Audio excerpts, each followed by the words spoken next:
자, 그러면 진도 나갈게요. 그 20페이지 펴보세요. 20페이지. 네, 20페이지가 일장 총칙 파트가 있어요. 이 총칙 파트는 한 두 문제 정도 나올 거예요. 두 문제 정도 나올 건데, 이 총칙 간단하게 정리하고 들어갈게요. 자, 우리 과목이 공인중개사법입니다. 네, 처음 오신 분도 있으니까, 이거. 그러면 이제 여기 여러분 교재에 안 나와 있지만 우리 법이 어떻게 구성되어 있는가 간단하게 보고 넘어갈게요. 자, 우리 과목은 공인중개사 법령이 있어요. 법령.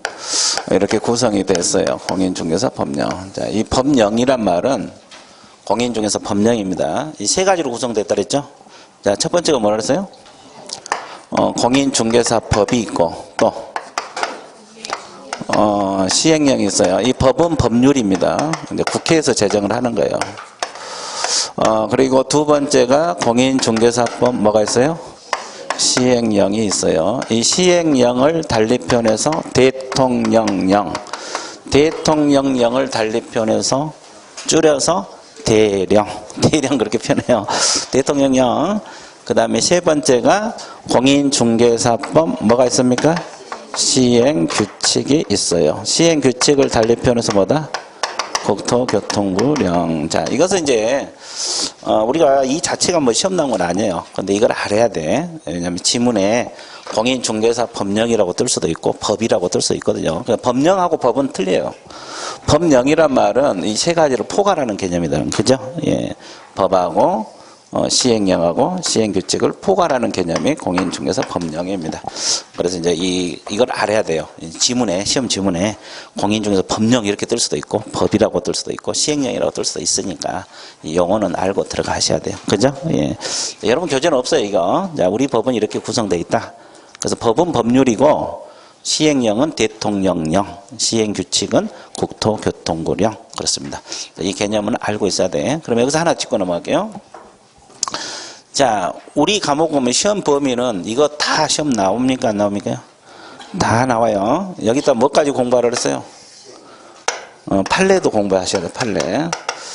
판례가 이제 우리 과목은 단원별로 조금씩 들어있어요. 뭐 민법처럼 판례가 많지는 않아요. 근데 이 판례도 조금씩 공부해야 돼요. 책에 들어있어요. 책에 판례들이 들어있거든요. 근데 여기까지 공부가 다 돼야지 시험 범위에 들어갑니다. 근데 이 판례는 뭐 1, 2월 달은 안 할 거예요. 꼭 필요한 것만 할 거고, 이제 3, 4월 달, 5, 6월 달, 그렇게 갈 겁니다. 그래서 1, 2월 달은, 기본적인 거, 이 교재 내용 중에서 기본적인 거, 3, 4월 달은 기본 플러스 알파, 5, 6월 달도 마찬가지. 그렇게 갈 테니까, 여러분 그렇게 하세요. 예, 처음부터 다 이거 건들지 못해요. 건들면 진도 못 끝내요. 2달 만에. 이해되셨죠? 예. 자, 그래서 제가 하란 대로만 쭉 해주시면 돼요. 그럼 많이는 못 맞더라도 몇 점은 나온다 그랬어요? 아니, 97.5점은 나와요. 그죠? 97.5점은 나옵니다. 자, 97.5점은 몇 개 틀린 거예요? 한 개. 이해되셨죠? 그죠? 그래서 이제 그렇게 알고 쭉 따라와 주시면 됩니다. 자, 그러면 이제 하나씩 들어가 보도록 할게요. 자, 여러분 교재 20페이지. 20페이지 보면은 이제 뭐가 나오냐면, 공인중개사법의 제정 목적이 나와요. 이 제정 목적이 여러분 법 조문 보면 딱 2줄 나와 있거든요. 근데 막상 또 시험 나오면 이게 틀리신 분이 꽤 나와요. 여기 계신 분들 중 공부했더라도 반은 틀려 나갈 거. 그죠? 그러니까 꼼꼼하게 하셔야 돼요. 시간 지나면 잊어먹어서 그래요. 자, 공인중개사 업무 등에 관한 사항을 정하여 그 전문성을 제고한다. 이것이 첫 번째입니다. 자, 그래서 여러분들 법 조문에 전문성 제고까지 끊어보세요. 1번하고 2번까지 같이 묶으세요. 양가로 1번하고 2번. 공인중개사 업무 등에 관한 사항을 정하여 그 전문성을 제고한다. 양가로 1번하고 2번 있습니까? 예, 이게 첫 번째로 놓으세요. 거기는 이제 4가지로 분류되는데, 그 다음에 두 번째가 부동산 업이라 그랬습니까? 중개업이라 그랬어요. 중개업을 건전하게 육성한다. 자, 건전하게 육성. 그러면 여기서 이제 주의할 것은, 시험을 이제 이거 문제 냈을 때 출제자가 어떤 걸 바꿔서 출제하느냐, 이걸 바꿀 수가 있어요. 중개를. 중개 동그라미 쳐서요. 이걸 바꿔서 출제. 내가 동그라미 칠한 것은 나중에 시험 문제화 될 수 있는 것들이에요. 이걸 지문을 바꿔서 출제한다는 거지. 그러면 시험에 이제 부동산 업을 건전하게 육성한다. 이렇게 출제가 되면 이 지문은 맞습니까? 틀렸어요? 틀린 거예요. 근데 비슷하잖아요. 살짝 보면. 그러니까 이제 이게 눈에 안 보여요. 시험 볼 때. 이게 중개업입니다. 중개. 중개라는 것은 좀 이따 배우겠지만 물건 소개해 주는 거. 이걸 건전하게 육성. 이게 몇 번째? 두 번째. 그 다음에 세 번째가 국민경제 뭐다? 이바지. 자, 국민의 재산권 보호 그거 아니에요. 국민경제 이바지함을 목적으로 한다. 그래서 이제 막상 이걸 갖다가 문제 내더라도 많이 틀려나가요. 그래서 비슷하게 막 문장을 만들기 때문에. 그래서 그 밑에 그 핵심 지문 예문도 나와 있어요. 예문도 나와 있는데 문제가 그렇게 출제가 돼요. 그러니까 이러면 지금은 이제 거기 핵심 지문 그 OX 문제 두 문제 나와 있잖아요. 문제가 이렇게 출제된다 이런 거 공부할 때 이런 형식으로 나온다. 확인만 해주면 돼요. 지금은 많은 문제 풀 필요는 없어요. 문제는 어차피 7, 8, 9, 10 4개월 동안에 풀어야 되는 게 여러분들 못 풀어도 한 1000문제는 풀 거예요. 과목당. 그러면 1000문제면 책 한 권이 넘어요. 한 권 반은 될걸? 그죠? 문제지. 그래서 엄청 많은 문제예요. 그래서 이제 이렇게 해야지 합격을 해요. 근데 혼자 공부하신 분들은 그렇게 못해요. 과목당 1000문제 절대 못 풀어내요. 그러니까 이제 시험장에 가면 차이가 나는 거예요. 거기서 차이가 나요. 뭐 어차피 강의 듣는 거야. 동영상 다 들으면 되지만 그런 데서 차이가 나버려요. 그래서 이제 합격하기 어려워지는 거예요. 못 따라와요. 그래서 이제 과목당 1000문제 이상 풀고 들어가요. 그러니까 지금은 기본적인 문제, 문제가 이렇게 나온다. 이것 하고 학원에 제공해준 문제 이 정도만 보세요. 지금은 이해되셨어요? 예. 자, 그렇게 알아주시면 되겠고. 자, 그래서 이 공인중개사법 제정 목적 정리됐죠? 예, 이것은 이제 자꾸 읽으셔야 돼요. 반복해서. 잊어먹을 거예요. 또 시간 지나면. 그러면 또 하면 돼. 그죠? 그럼 자꾸 반복을 하면 나중에 이제 기억이 돼요. 처음에 공부하신 분들은 이게 단순하지만 기억이 안 되고요. 그죠? 자, 그 다음에 2번 공인중개사법 법적 성격이 나옵니다.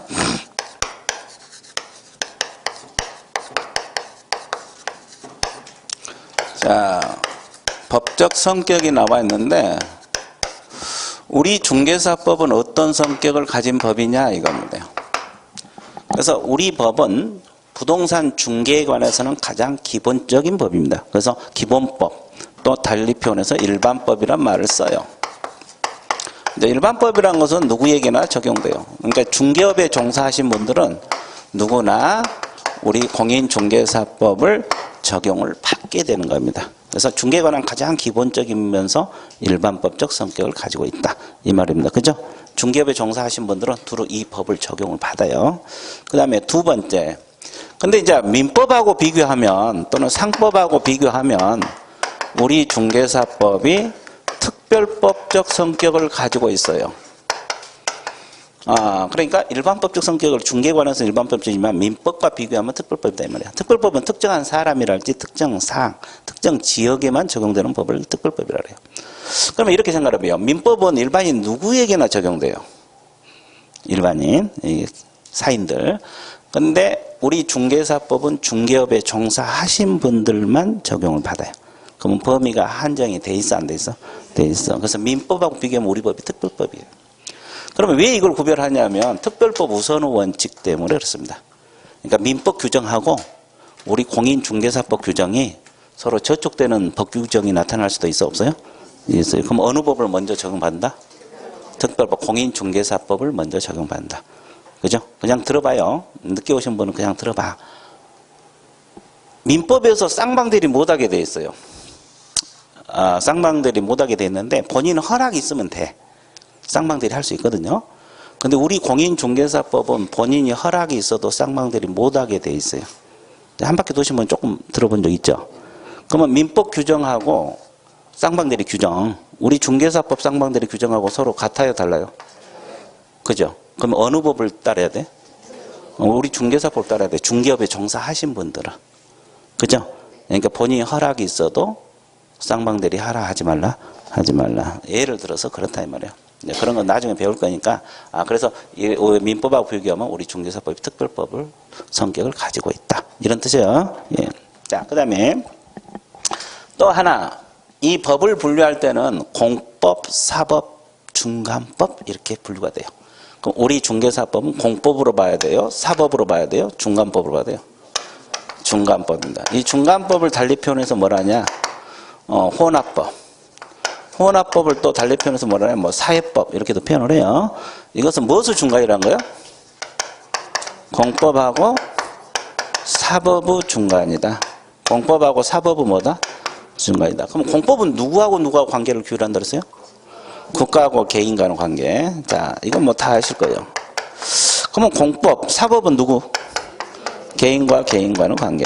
그럼 공법은 여러 가지 종류가 있어요. 가장 대표적인 게 뭘 생각하면 돼요? 여러 가지 형법 생각해 볼게요. 형법. 이 형법이라는 것은 범죄와 형벌을 다루는 법이에요. 그러니까 남은 물건을 훔쳤다면 절도죄다. 그리고 징역 벌금 부과한다. 이런 걸 주로 규정을 하고 있어요. 근데 민법은 이제 사법, 가장 대표적인 사법이 민법이거든요. 민법은 개인과 개인 간의 관계. 채권자고 채무자 관계랄지, 매도인하고 매수인, 이런 걸 주로 다루는 법이 민법이에요. 이해되세요? 그러면 우리 공인중개사법은 공법도 아니고 사법도 아닌 무슨 법 형태를 갖고 있다? 중간 형태, 중간법이다. 공법도 아니고 사법도 아니고 중간이다.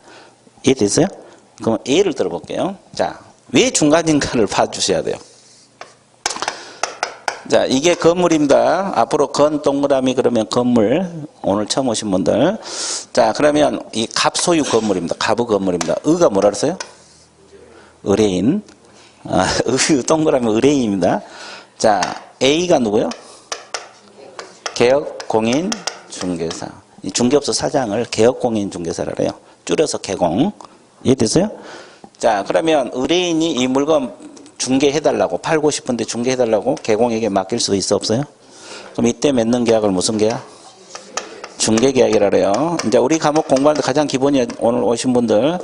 자, 의뢰인하고 개공하고 맺는 계약을 무슨 계약? 중개계약. 그러면 이 중개계약은 개인과 개인 간은 합의해서 이루어지죠? 그럼 공법적 요소가 되겠어요? 이건 사법적 요소. 사법적 요소가 되는 거지. 이건 사법적 요소가 됩니다. 개인과 개인 간의 관계. 됐어요? 이런 법규. 그러면 이 개공이 중개계약을 맺을 때 중개보수 미리 약정할 수도 있어요. 나중에 끝나고 달라할 수도 있지만 미리 얼마 달라고 중개보수 약정을 할 수 있어요. 여기 중개보수라는 것은 옛날로 말하면 중개수수료를 말합니다. 근데 이 사람이 초과 약정을 해서 개공을 많이 받으려고 일을 쓰죠. 수령을 했다 가정을 해봐.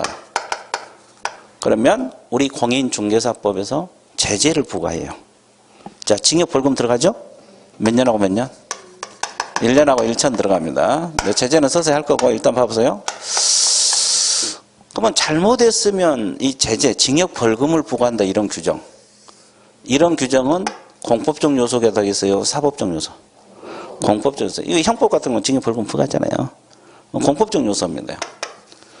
그래서 우리 법을 이제 한 바퀴 도신 분은 알겠지만 이런 개인과 개인 간의 관계를 규율하는 법 규정도 많고 또 잘못하면 처벌하는 규정도 많아요. 적어요? 많죠. 이런 것이 혼재되어 있다. 그래서 혼합법 또는 중간법 이렇게 표현을 하고 있어요. 예, 자, 그 다음에 또 네 번째, 법을 분류할 때는 국내법하고 국제법 이렇게 분류가 됩니다. 국내법은 우리나라 영토 내에서만 효력이 발생한다는 거. 국제법은 국가 간에 효력이 발생해요. 그럼 우리 공인중개사법은 뭘로 봐야 돼? 그렇죠. 이것이 미국이나 영국에서 적용될 이유는 없죠. 그래서 국내법적 성격을 가지고 있다. 자, 그래서 우리 중개사법은 이런 성격을 가진 법이다. 중개에 관해서는 기본법, 일반법, 민법하고 상법과 비교하면 무슨 법? 특별법. 공법이다, 사법이다, 중간법이다, 중간법. 국내법이다, 국제법이다, 국내법. 자, 결론은 이제 이 제목 위주로 공부하시면 되겠고, 이건 이해만 하시면 돼요. 자, 밑줄 그어드릴게요. 밑줄. 양가로 1번 제목. 제목 위주로 공부를 하시면 돼요. 기본법, 일본법 나와 있어요? 예, 그래서 그 첫째 줄만 밑줄 그어보세요. 자, 공인중개사법은 중개에 관해서 기본이 된다. 이 지문. 그래서 중개와 관련된 중개 동그라미 기본적 내용을 규율하는 의미다. 이렇게 나와 있어요. 거기만 좀 해주고서요. 중개가 중요하면 중개에 관해서는 가장 기본이 되고 중개업에 종사하신 분들은 이 법을 적용을 받는다는 거지. 됐어요? 자, 오른쪽 양가로 2번에 보면은 첫째 줄 밑줄 보세요. 중개사법은 민법하고 상법에 대해서는 무슨 법적 지위 있다? 특별법. 그리고 이제 세 번째 줄 특별법 우선의 원칙에 따라 중개에 관해서는 민법과 상법보다 어느 법을 먼저 적용한다?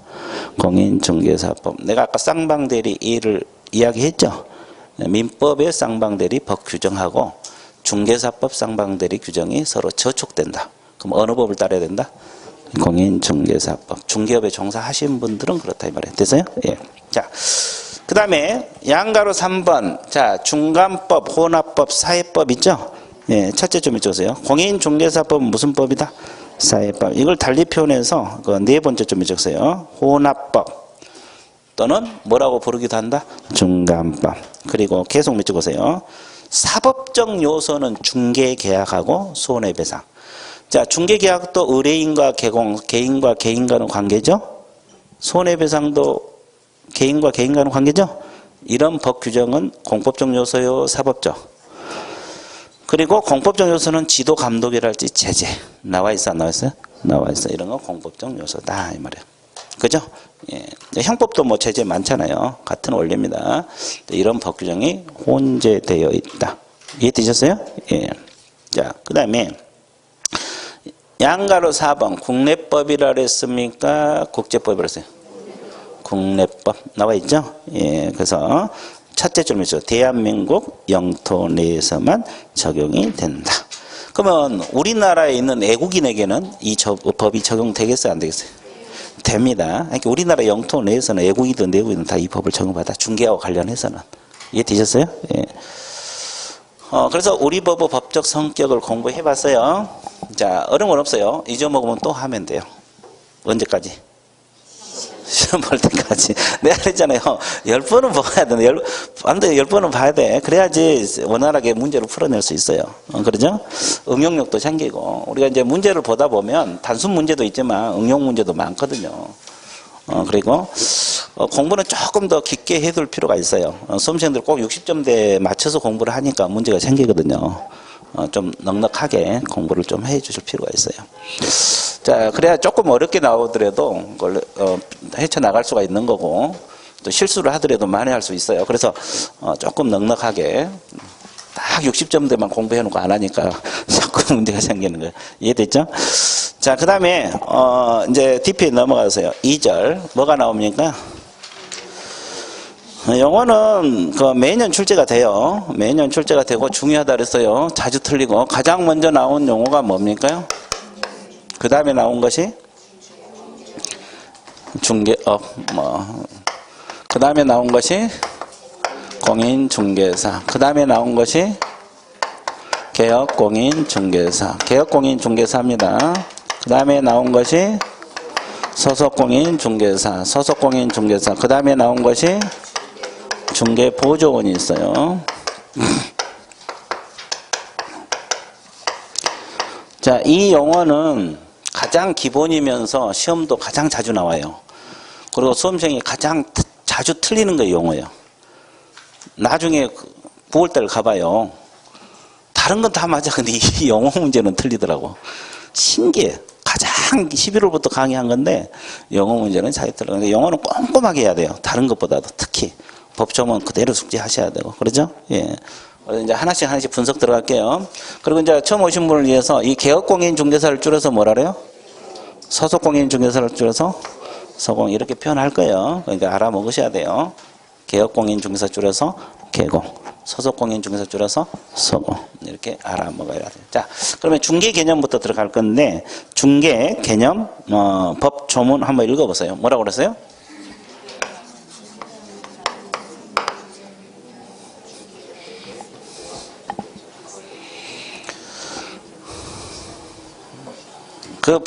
이 용어만큼은 법 조문 그대로 숙지하는 게 좋아요. 내가 그랬잖아요. 자주 틀린 이유가 이게 용어는 자주 틀려요. 용어만큼은 법조문 그대로 숙지하셔야 돼요. 그리고 해석할 줄 알아야 돼요.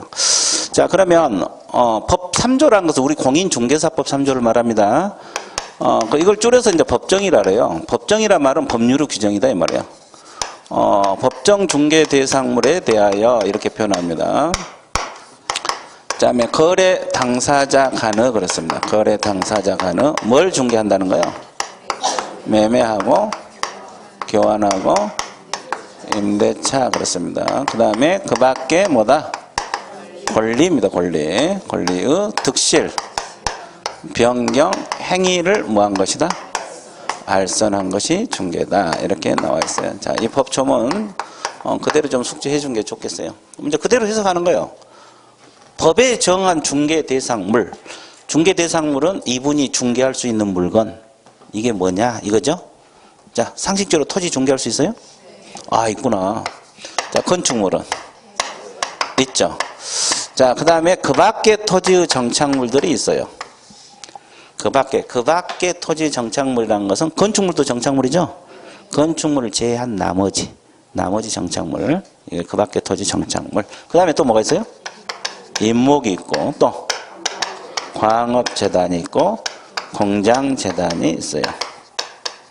자, 이것이 우리 중개사법에서 규정하고 있는 중개대상 물건들이다. 그럼 이 속에 자동차, 선박, 항공기, 중개 들어있어 안 들어있어?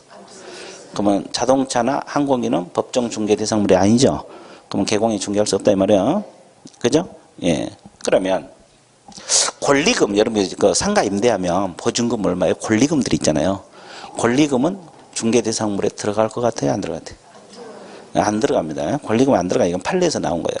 이해되셨어요? 그래서 이제 이것이 중개할 수 있는 물건들이다. 이거 알아두셔야 되겠고. 그죠? 자, 그러면 거래 당사자라는 것은 누구를 말한다랬어요? 자, 갑하고 을 말합니다. 건물입니다. 자, 그러면 매매도 중개해서 사고 파는 거, 건물 사고 파는 거 A라는 개업공인 중개사가 중개할 수 있겠죠? 그러면 여기서 거래 당사자는 매도인하고 누가 되겠어요? 매수인이 거래 당사자가 되는 거고, 교환이라는 것은 물건을 바꾸는 거죠. 그러면 이것은 교환 당사자 쌍방이 거래 당사자 되는 거고, 임대차는 유상으로 빌려 쓰는 걸 말하죠. 빌려주고 빌리는 거. 자, 이것은 임대인하고 누구라 그래요? 임차인을 말합니다. 이분들이 거래 당사자다. 됐어요? 예. 전세권은 뭐가 돼요? 전세권? 설정자. 여기는 전세권자. 이렇게 이분들이 거래 당사자예요. 됐어요? 자, 이분들이 매매교환 임대차 중개할 수 있다. 이건 공부 안 해도 상식으로 다 알 거예요. 물으시면 없잖아요. 근데 이제 무엇도 중개할 수 있어요? 권리. 이것도 중개할 수 있다는 거지. 그 밖에 권리가 뭘까? 그 밖에 권리들은 민법상 권리들을 말하죠. 그런데 민법상 권리가 다 중개 대상이 되는 건 아니에요. 중개되는 것도 있고 안 되는 것도 있고 그래요. 이걸 이제 우리는 공부를 하셔야 돼. 권리 중에서 중개할 수 있는 권리, 없는 권리 이런 걸 공부한다고. 이해됐어요? 예, 그러면 이제 하나씩 분석 들어갈게요. 그 전에 이 득이란 것은 뭘 생각하면 돼요? 설정입니다. 이것은 소멸.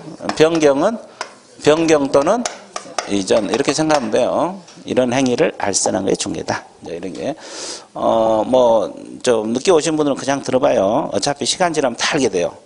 그죠? 그러면 소유권은 중개할 수 있는 권리예요.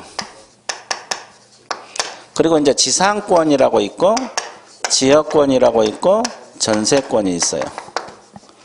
이것을 무슨 물권이란 말을 써요? 영익물권 종류들입니다. 그죠? 영익물권 종류들이요. 이 세 가지 중개 가능하죠. 그러면 이 지상지역 전세권은 설정도 중개할 수 있고 뭣도 중개할 수 있다?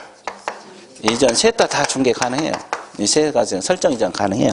뭐 소멸은 신경 안 써도 되고. 이해됐어요? 그러면 이제 우리가 예를 하나 들어볼게요. 어떻게 권리를 중개할 수 있을까? 저 건물 매매는 중개한다는 것은 우리가 상식적으로 대충 알 것 같은데 권리를 어떤 형식으로 중개를 할까? 그죠? 공부해봐야죠. 예, 그러면 이제 원리는 다 똑같거든요. 하나만 예를 들으면 돼요. 지상권 예를 들어볼게요. 지상권이 뭡니까요? 나무 토지를 사용할 수 있는 권리. 그죠? 뭘 소유하기 위해서? 건물 소유하기 위해서. 예를 들어서 뭐 건물을 소유하기 위해서 을이란 사람이 자, 이 토지에다가 건물을 짓고 주택이라 할까요? 주택을 짓고 살고 싶다. 뭐 그럴 수도 있어 없어요? 그러면 이 토지를 빌려야 되잖아요. 그죠? 뭐 토지를 임대할 수도 있지만 임대 같은 경우는 대항력이 없잖아요. 약하잖아요. 없는 게 아니라. 그렇기 때문에 지상권을 설정한다고. 그러면 A랑 개업공인중개사 찾아가서 중개 좀 해달라. 의뢰를 맡길 수도 있어 없어요? 그러면 개공이 갑하골사의 지상권 설정 행위를 중개해주고 중개 보수를 받을 수 있어 없어? 소개해주고. 그럼 이 사람이 이 토지에다가 집 짓고 사는 거예요. 됐어요? 사용권을 취득한 거예요. 이게 설정이에요. 설정. 지상권 설정. 그러면 지상권 이전은 뭐예요? 을이 지금 지상권 설정해놨는데 아직 주택을 안 지었거든요. 근데 이 토지를 병이 욕심을 부려요. 내가 여기서 좀 살고 싶다. 주택 지어갖고 정년퇴직도 했겠다. 그럴 수도 있죠. 그러면 개공 찾아와서 이거 중개 좀 해달라. 이렇게 의뢰가 들어올 수도 있어 없어요? 그러면 이 지상권 이전 행위를 중개해 줄 수 있어 없어요? 있어요. 그러면 지상권 이전은 누구하고 계약을 해야 돼요? 을하고 병입니다. 갑하고 병이 아니에요. 설정은 갑하골사의 지상권 설정 계약. 이해됐어요? 그러면 이미 이 사람이 빌려놓은 거잖아요. 그러니까 이걸 이전받는 거예요. 을하고 병사에 계약을 해서 계약서 써주고 중개 보수를 받아요. 보수는 한쪽이 받아요? 양쪽에? 양쪽. 이게 바로 이전입니다. 그래서 지역권도 마찬가지, 전세권도 마찬가지. 이런 개념들은 다 민법에서 배워요. 민법에서는 지상권 전반적인 내용, 전세권 전반적인 내용, 공시법은 등기를 어떻게 할 것인가, 우리 과목은 중개할 수 있냐 없냐 이걸 배우는 거예요. 같은 걸 가지고 우리 과목은 중개하냐 못하냐 이걸 배우는 거고, 공시법에는 등기를 어떻게 하냐 이걸 배우는 거고, 민법에서는 전반적인 내용을 배우는 거예요. 이해되셨어요? 예. 그러니까 어차피 지금 이해가 안 되더라도 이제 한 바퀴 두 바퀴 지나면 다 알게 돼요. 이거 그냥 들어봐요. 그 다음에 또 이 담보물권 중에서 뭐가 있어요? 저당권은 이 대표적인 담보물권 중에 하나입니다. 근데 이것은 설정 이전 다 중개 가능해요. 판례에서 인정을 하고 있어요. 나중에 이제 판례도 이야기 해줄게요. 지금 뭐 할 단계는 아니고. 이해됐어요? 자, 그 다음에 유치권. 유치권도 있고 뭐 또 있어요? 질권도 있습니다. 이게 담보물권 종류들이에요. 유치권, 질권, 저당권. 저당은 지금 된다고 이야기했죠? 근데 질권이 중개할 수 있냐 이 문제인데. 질권은 뭘 생각하면 이해가 빠르다 그랬어요? 전당포 생각하면 이해가 빨라요. 전당포가 뭐예요? 물건 맡기고 돈 빌려 쓰는 거. 그죠? 반지 맡기고 돈 빌려 쓰는 거. 과거에 여러분 학교 다닐 때 책 맡기고 술 먹은 거. 그렇죠? 그렇죠? 안 해봤어요? 안 해봤어. 그렇죠? 그렇죠? 요즘은 잘 안 해. 옛날에 우리 때는 많이 했어. 그렇죠? 그렇죠? 돈 없으니까 책 맡기고 술 먹고 내일 모레 시험인데. 그렇죠. 그렇죠. 그래, 이제, 공부도 못하고, 그렇죠. 그런 경우도 하다 했는데. 자, 보세요. 그러면 이 질권은, 이 지금 반지나 이런 것은 부동산이요, 동산이요? 동산. 그래서 동산 질권은 중개를 못 합니다. 왜? 개공은 부동산을 취급하고 있잖아요. 그래서 부동산 개업공인 중개사 이렇게 표현하잖아요. 그죠? 예, 그래서 질권은 아예 안 돼요. 동산. 예, 그죠? 그리고 이제 유치권이 문제인데, 유치권은 동산, 부동산 다 인정되는 권리예요. 그랬죠? 그럼 유치권 개념 잡는 데는 뭐가 이해가 빨라요? 예? 아니, 그러니까 뭘 예를 들면 유치권 개념이 확실히 빨리 들어오냐고.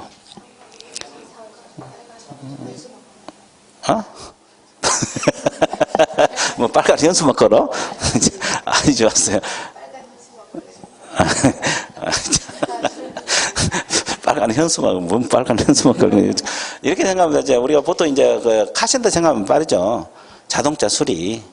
그럼 여러분들 그 자동차 고장나서 카센터 맡기잖아요. 그럼 카센터 주인은 수리비를 가져올 때까지 자동차를 돌려줘, 안 돌려줘? 그게 유치권이야. 그 예를 들면 유치라고. 그죠? 동산 유치 생각하면 돼요. 이런 것은 중개 못하죠. 동산 유치. 근데 부동산 유치도 있어요. 여러 가지 예가 있겠지만. 그러면 유치권, 부동산 유치권은 이 설정은 안 된다고 중개를 할 수가 없어요. 왜 그런지 아세요?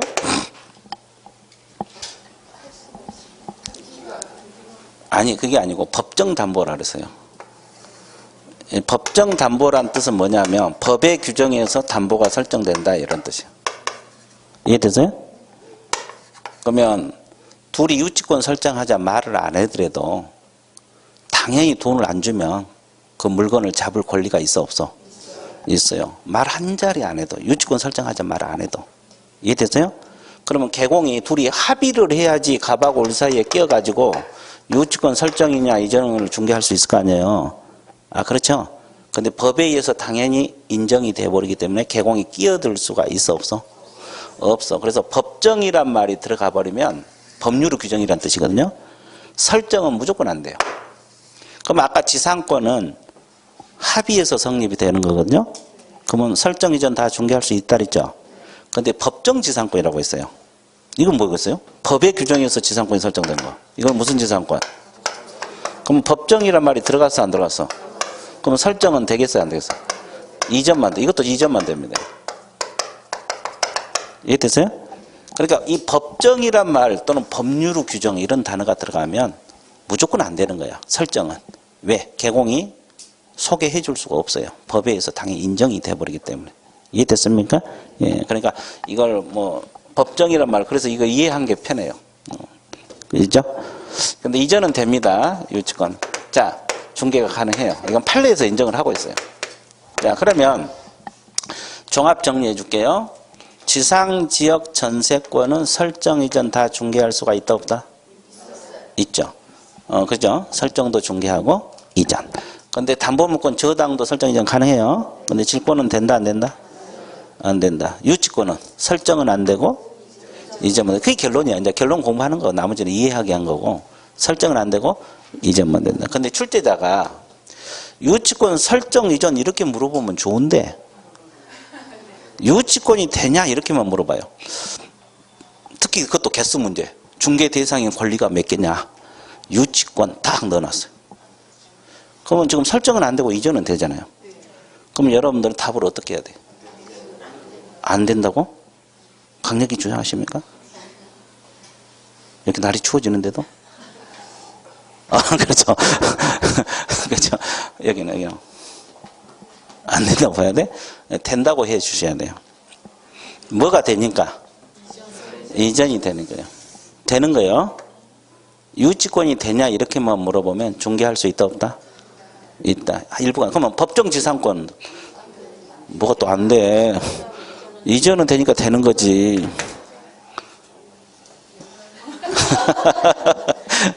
설정은 안 되지. 그러니까 출제자가 설정 이전 구체적으로 물어보면 설정은 안 되고 이전은 된다고 답을 해야 되고 그러면 그냥 법정지상권만 되느냐 이렇게 물어봤을 때는 된다고 답을 하라고. 유치권도 된다고 답을 하라고. 뭔지 알겠어요? 그것까지 공부를 하셔야 돼요. 근데 이런 것은 나중에 문제 푸는 과정에서 또 연습해도 돼요. 그러니까 일단은 그렇게는 알고 있으세요. 예, 그렇죠? 예. 이해되셨어요? 그래, 됐어. 너무 심각하게 하지 말고. 네, 좋았어요. 자, 그러면, 이제 여기까지 했죠? 그럼 알선입니다. 알선은 연결해 준 거예요. 도와주는 거. 둘이 계약하도록 도와주는 거. 뭔 선? 알선. 자, 이렇게 표현하면 돼요. 그러면 이제 중개 개념 끝났거든요. 이제 간단하게 설명할게요. 중개란 것은 토지 건물을 소개해 준 거죠? 알선한 게 중개입니다. 그러면 자동차를 알선한 것은 중개다 아니다? 아니다. 왜? 중개 대상물이 아니기 때문에. 그러면 사람을 소개해 준 것은 중개다 아니다? 예, 중개 대상물이 아니기 때문에. 그러면 이건 중개인가 보세요. 토지를 개발하면 좋냐 안 좋냐 상담을 해줬어요.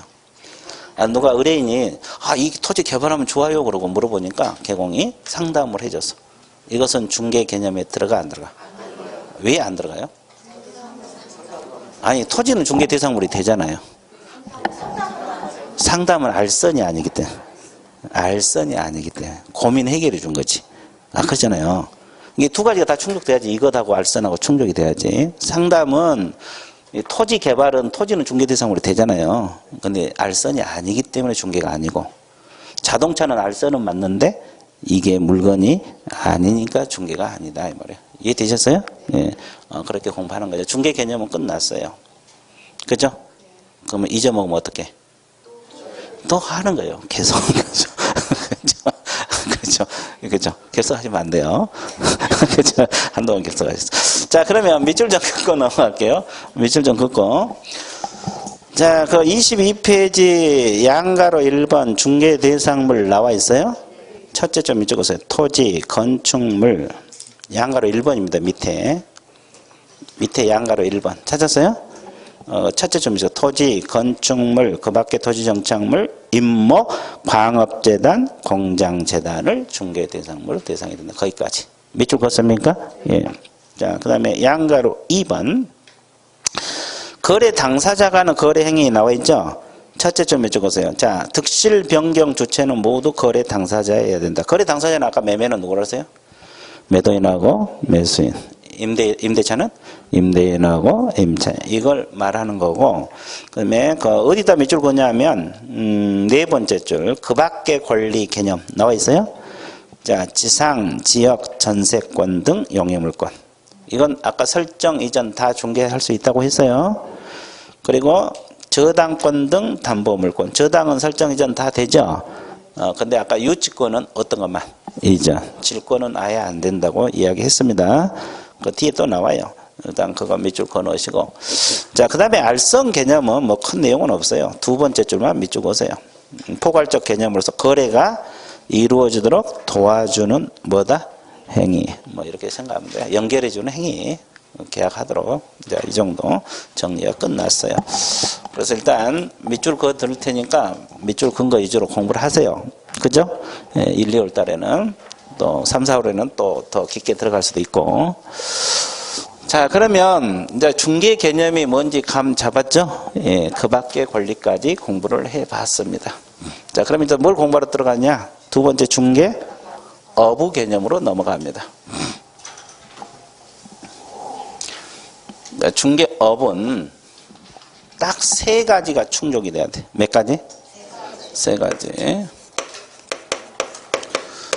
중개업은 첫 번째가 다른 사람의 뭐에 의해서? 의뢰에 의해서. 자, 그 다음에 일정한 뭘 받고? 보수를 받고. 이 보수란 건 중개 보수를 말합니다. 자, 뭘 업을 한다? 중개를 업을 한다. 자, 중개업은 다른 건 몰라도 공식처럼 공부하라 그랬어요. 이건 공식. 몇 가지가 충족돼야 돼? 그죠? 세 가지가 다 충족돼야 돼. 그러면 해석 들어갈게요. 책은 좀 이따 내가 밑줄 그어드릴게요. 자, 다른 사람은 누구를 말한다?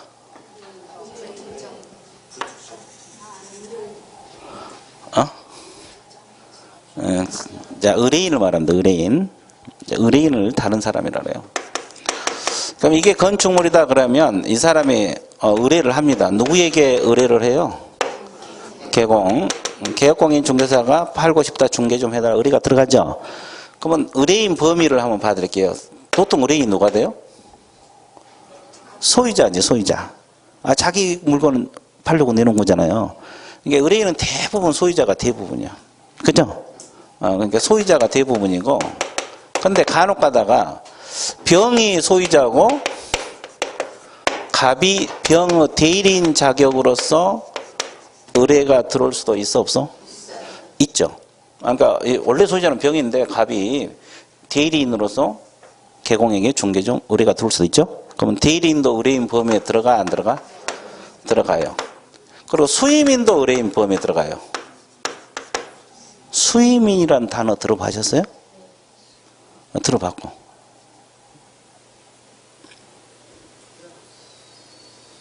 안 들어봤고. 안 들어봤어? 수임인 개념 잡아드릴게요. 수임인은 어디서 나오냐면 위임 계약에서 나와. 위임. 자, 7번 봐보세요. 자, 이 사람이 사무 처리를 위탁을 합니다. 그럼 일을 맡긴 사람 뭐라 그래요? 위임인. 맡은 사람을 수임인이라니까 뭐 수탁이라래. 수임이라래. 이게 위임 계약, 이것도 계약이거든요. 이것도 계약이건데 계약 종류 중에 하나예요. 매매 계약도 종류고 위임 계약도 종류, 계약 종류 중에 하나인데, 그러면 이 사무처리 범위는 상당히 광범위해요. 뭐 물건을 팔아달라고 맡길 수도 있고 장부를 정리해달라고 맡길 수도 있어요. 이해되세요? 그럼 우리는 이제 뭐 물건을 팔아달라고 이렇게 건물을 팔아달라고 맡길 수도 있어 없어요? 우리 맡아가지고 근데 자기가 팔아줘야 되는데 능력이 없어. 그러니까 개업공인 중개사에게 중개해달라고 의뢰를 맡길 수도 있어 없어? 그럼 의뢰인 범위는 누구도 들어간다? 이 뜻이에요. 수임인. 수임인은 위임 계약에서 나와요. 무슨 계약? 그래서 일을 맡은 사람, 수임인. 맡긴 사람, 위임인. 됐어요? 그래서 의뢰인 범위는 여기도 들어간다는 거. 이해되셨어요? 그러니까 대부분 소유자가 의뢰를 할 거 아니에요. 그런데 대리인도 될 수가 있고 수임인도 될 수 있다. 수임인 개념 잡았습니다. 우리가 용어 하나씩 알고 들어가면 돼요. 그때그때 필요에 따라서. 됐어요? 자, 그 다음에 이건 뭐예요? 이거 뜻이. 일정한 중개보수. 옛날에는 말하면 중개수수료요. 요즘은 중개보수란 말을 써요. 얼마 전까지만 더 중개수수료란 말을 썼죠. 그죠? 그러면 개공이 이렇게 중개를 해서 거래를 성사시켜요. 그러면 갑하고 을하고 맺는 계약을 우리가 무슨 계약? 거래계약, 매매계약도 거래계약, 임대차 계약도 거래계약, 전세권 설정 계약도 통틀어서 거래계약이란 말을 써요. 아까 이렇게 맺는 계약은 중개계약이란 말을 썼죠. 개념 흔들면 안 되고. 그러면 계약 체결하면 중개보수를 양쪽으로부터 받거든요. 그죠? 근데 이제 우리가 이 개공이 갑하고 을을 너무 잘 알아. 한쪽을 잘 알아. 그러니까 무료로 보수 안 받고 중개해 줄 수도 있잖아요. 그죠? 뭐 친척이랄지 뭐 아는 친구랄지 중개보수 안 받고 해줄 수 있어요. 그러면 이게 중개업 개념에 들어가냐고 이걸 묻는 거예요. 무료 중개를 했을 때 과연 중개업부 개념에 들어가냐 이 말이에요. 들어가 안 들어가? 안 들어갑니다. 왜? 법에서 반드시 보수를 뭐? 받고 그랬어요. 중개업은 아니에요. 근데 중개 개념은 들어가야 안 들어가요? 에? 중개는 알서만 하면 중개입니다. 왜? 아까 우리가 중개 개념 배울 때 보수 받으라는 단어 있었어 없었어? 없었죠. 물건을 알선한 것이 중개라고 있지. 그죠? 그러니까 보수 안 받더라도 중개는 되더라도 중개업부 개념은 안다. 중개업이 되려면 반드시 뭘 받아야 한다? 보수. 그리고 뭘 업으로 한다? 자, 그러면 여기서 이제 중요한 것이 중개를 업으로, 상담을 업으로 하면 상담업이에요. 그러면 여기 업이 되는 것이 어떤 것이고 안 되는 것이 어떤 것이냐 이게 중요한데 업이 되려면 세 가지가 충족이 돼야 돼. 불특정 다수인을 대상으로 해야 돼. 불특정 뭐다? 그럼 불특정 다수인이라는 건 특정되지 않는 다수 사람을 말하죠. 그러면 특정이라는 건 특정된 사람을 말하죠. 그러면 불특정 다수인이냐 특정이냐 애매모호한 거 있잖아요. 그죠? 그럼 공인중개사 수험생 그러면 특정인으로 봐야 돼? 불특정으로 봐야 돼? 둘 중 하나거든요. 여기는 불특정, 여기는 특정? 이 앞뒤로 앉아서 왜 그래요? 좋았어요. 별로 안 친하나 봐. 여기는 불특정. 여기는 불특정으로 봅니다. 이렇게 생각하면 돼요. 공인중개사 수험생 그러면 전국에 수험생들 많아요, 적어요? 이건 불특정으로 봐야 되고, 그러면 우리가 남양주 학원의 공인중개사 수험생 그러면 특정인으로 보는 거예요. 이게 특정이라는 것은 한 사람을 의미한 게 아니고 범위가 한정되어 있느냐 안 돼 있냐 이렇게 공부를 하시면 돼요. 이해되셨어요? 그럼 다시 연습시켜 드릴게요. 그러면 학생 그러면 특정인으로 봐야 돼요? 불특정으로 봐야 돼요? 불특정으로 봐야 돼요. 그러면 무슨 대학교? 건국대 부동산학과 학생 그러면 건국대학교 부동산학과 학생 그러면 특정인 그렇게 보는 거예요. 이해됐어요? 이제 범위를 한정시켰느냐 안 시켰느냐 이렇게 해서 구별을 지으면 돼요. 한 사람 의미한 게 아니고 그죠? 자, 그 다음에 계속적이고 뭐라 그래요? 반복적이어야 돼요. 그럼 우연히 한번 하면 업이 아닙니다. 그래서 여기서 주의할 거 있어요. 계속이란 말은 여러 번 했단 소리죠? 근데 주의할 거. 한 번 해도 여러 번이 되는 경우가 있어 없어? 있어요. 어떤 경우? 사무소 내고 한 번. 그러니까 이것은 횟수가 가장 중요하지만 반드시 횟수만 따진 게 아니에요. 사무소 내고 한 번 했잖아요. 그래서 사무소 냈다는 것은 앞으로 계속할 가능성이 있어 없어? 그래서 이건 계속으로 봐요. 그러면 보통 이제 수험생들이 7월 달에 중개사무소를 내신 분도 있어요. 나는 합격할 테니까. 아니 진짜요. 한 학원에 한 명 정도는 나와. 그러죠. 그래놓고 남한테 이야기하지 말라고 나한테 또 이야기. 나한테는 이야기해놓고 사무소 냈다고 이야기해놓고 그렇죠. 그러면 자기는 합격할 테니까 미리 내놓은 사람이 있어요. 그러면 내놓으면 일단 우리가 들어올 수도 있어 없어? 그 중개 한번 했어. 근데 그게 적발이 됐다 가정했을 때 이 업으로 이걸 한번 계속으로 봐버리면 업이 돼서 무등록 중개업이 돼버려요. 그렇죠? 아직 자격증 없잖아요. 무등록 중개업이 돼서 3년 이하 징역 3천만 원 벌금 들어가 버려요. 그죠? 근데 업으로 보지 않으면 죄가 안 돼요. 뭔지 알겠어요? 그래서 업이냐 아니냐가 중요한 거예요. 그러니까 이 횟수가 중요하지만 반드시 횟수만 갖고 따진 게 아니라 사회 통념으로 따집니다. 그래서 한 번 해도 계속이 될 수도 있다 없다? 있다. 시험 나올 때도 마찬가지. 이게 나왔다 해서 무조건 아니다 그러면 안 돼요. 지문이 뭐가 붙는 거 봐야 돼. 우연이란 말이 들어오면 무조건 이쪽이야. 근데 사무소 내고 한 번 그러면 이쪽이야. 또 영업 개시 후 한 번 그러면 이쪽이고. 이해됐어요? 예, 자, 그거 주의해 줘야 돼요. 우리 시험 문제 풀 때도. 그리고 영리 목적성이 있어야 돼요. 무슨 목적성? 그럼 비영리 목적이면 업이 아닙니다. 이것도 예를 들면 이런 거예요. 여기도 세 가지 다 충족이 돼야 되는데, 남양주시에서 주민 편의를 위해서 저소득층 주택을 알선해 줄 수도 있죠? 그러면 영리 목적이요? 아니에요? 아니잖아요. 편의를 위해서 해준 거잖아요. 그런 건 계속해도 중개업이다 아니다? 아니다 이 말이에요. 이해됐어요? 예, 그러니까 여기도 세 가지가 충족돼요. 그래서 이렇게 세 가지가 충족이 돼야 됩니다. 이해됐죠? 그래서 중개업 개념 끝났어요. 그럼 어떻게 해야 돼? 출처로 가야지. 그렇지. 아주 이제 금방 적응해. 자, 책 보세요. 23페이지 양가로 1번 다른 사람의 의뢰가 있을 것 그랬죠? 여기서 불특정 다수인 그렇게 표현을 해놨는데 의뢰인이라고 적어서요. 불특정 다수인 밑에 의뢰인입니다. 의뢰인. 근데 아까 내가 뭐라 그랬어요? 의뢰인에는 소유자가 대표적이지만 대리인도 될 수도 있고 수임인도 될 수가 있다는 것까지 알고 계세요. 이해됐어요? 예, 의뢰인을 말한다. 자, 그 다음에 양가로 2번을 보시게 되면 일정한 뭘 받으라 했어요? 보수, 이 제목 밑줄 그으시고, 동그라미 2번만 밑줄 그으세요. 자, 보수를 받지 않으면 중개업은 될 수 없지만, 무엇은 될 수 있다? 중개 동그라미. 중개는 될 수 있어요. 중개는 보수를 받든 안 받든 관계없어요. 알선만 하면 되고, 중개업은 반드시 보수를 받아야 돼요. 이 차이점입니다. 중개하고 중개업 개념 차이점. 이제 그것만 좀 신경 써 주세요. 자, 디페이 넘어가 보세요. 자, 동그라미 4번 좀 이쪽 보실래요? 거기 뭐라냐면 보수를 받지 않았더라도 개공은 확인 설명 의무가 있어요. 소재지 면적 설명할 의무도 있고 잘못되면 손해배상을 져야 돼 안 져야 돼? 져야 됩니다. 그러니까 무료 중개 하더라도 배운 대로 해야 돼 안 해야 돼? 안 하면 책임 다 져야 돼요. 이해되셨어요? 그러니까 무료 중개한다고 대충 중개해주면 안 된다고. 우리가 배운 대로 해라고. 안 하면 모를까 하려면. 됐어요? 예. 자, 끝.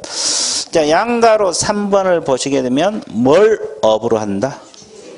중개를 업으로 할 것. 그랬죠? 자, 제목에서 중개 동그라미.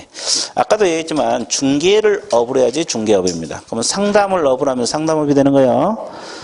그리고 이제 그 동그라미 2번 밑줄 그으시면 첫째 줄 업이라 하는 거 첫째 줄 밑줄 그으세요. 업이란 계속 반복적 영업적으로 하는 것을 의미한다. 이렇게 나와 있죠.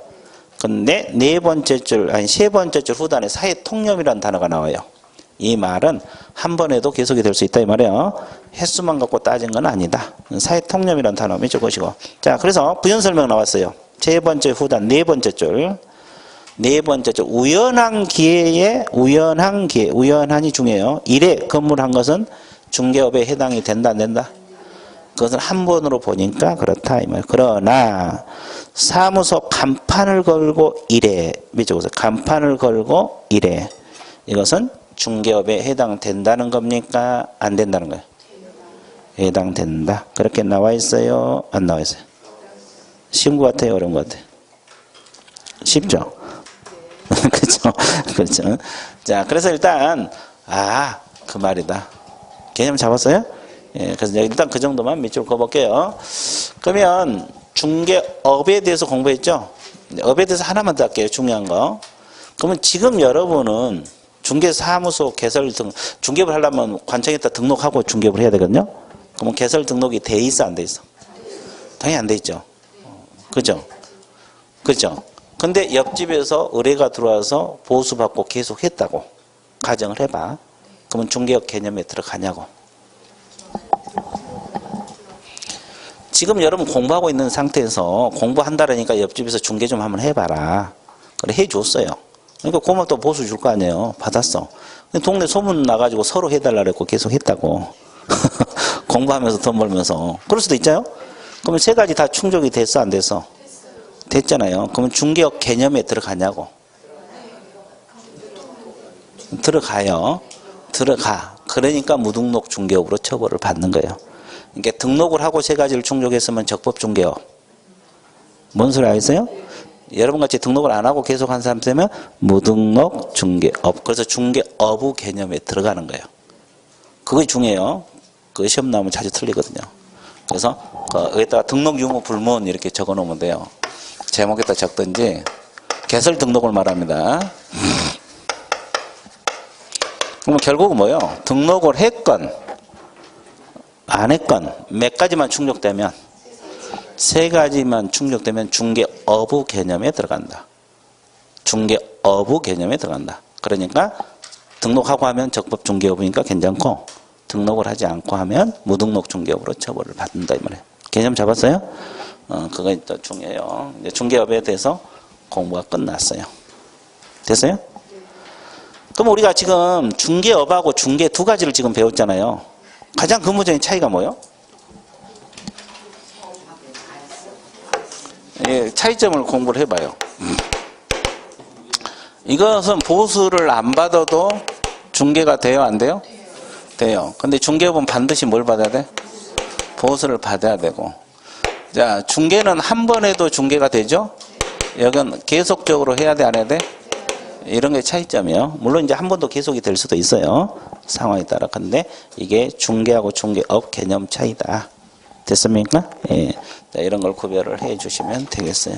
자, 그러면 지금 영어에서 중개하고 중개업 공부를 해 봤습니까? 안 해 봤어요? 해 봤죠. 그러니까 한 시간이 끝나버렸죠. 그렇죠. 그럼 어떻게 해야 됩니까? 그렇지. 쉬어야 되는 거예요. 쉬었다가 들어갈게요. 금방 가버렸죠? 예, 끝났어요. 휴식 같습니다.